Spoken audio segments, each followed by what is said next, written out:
This business probably feeds Victoria's Wait, have you heard Secret. the theory that mattress stores are fronts, are like money laundering schemes? Why?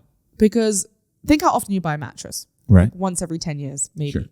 And think how many mattress stores there are. Not in New York so much, but when you go out to other parts of America, you can go around a corner and there's like 3 mattress stores on one corner. Who is going to these mattress stores? Right. There's never people in them. So there's this huge theory online. You can look it up at mattress store conspiracy theory, that these mattress stores are being used as like a front for money laundering. What? Yeah.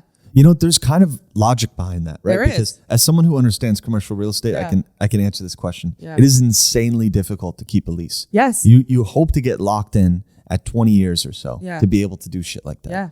But they're still around. All of these bodegas, Yeah. all of these like fake handbag stores. Yeah. How on earth are they making money? How on earth are they making money? I don't know. You know? And here's the thing is that if you have cash exchanges, how do you track it?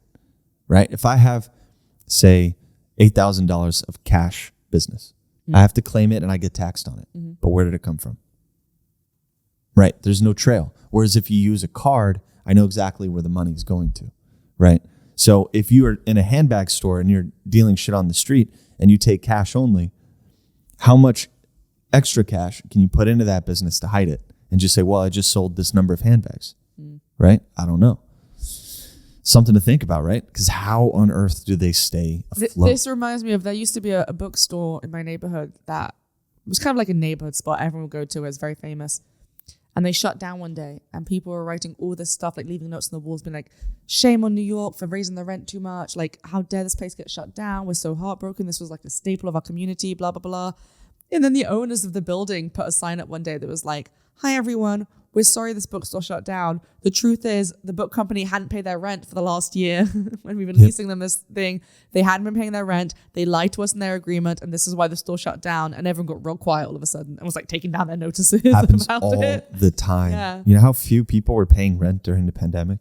There's so few businesses. I feel like I was an idiot or a sucker because I was paying rent the whole time. Should I have not been?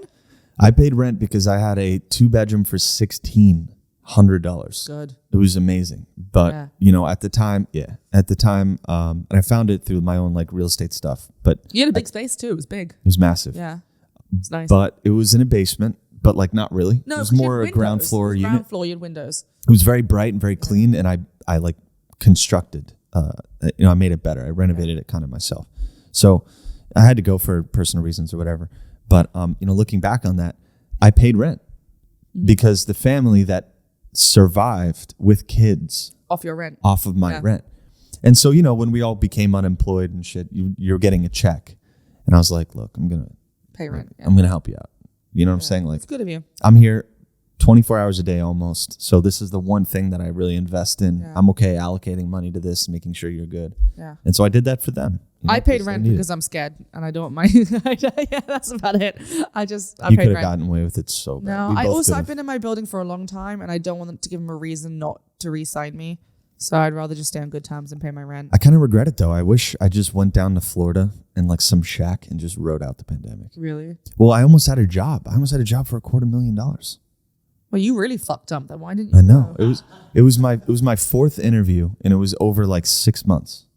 And I nearly got that. $250,000. Wow. Yep. So I was like, no, we're staying. I'm like, I'm not failing this opportunity. Yeah. Like we're staying. But, pandemic, of course, shit changes. The pandy wandy.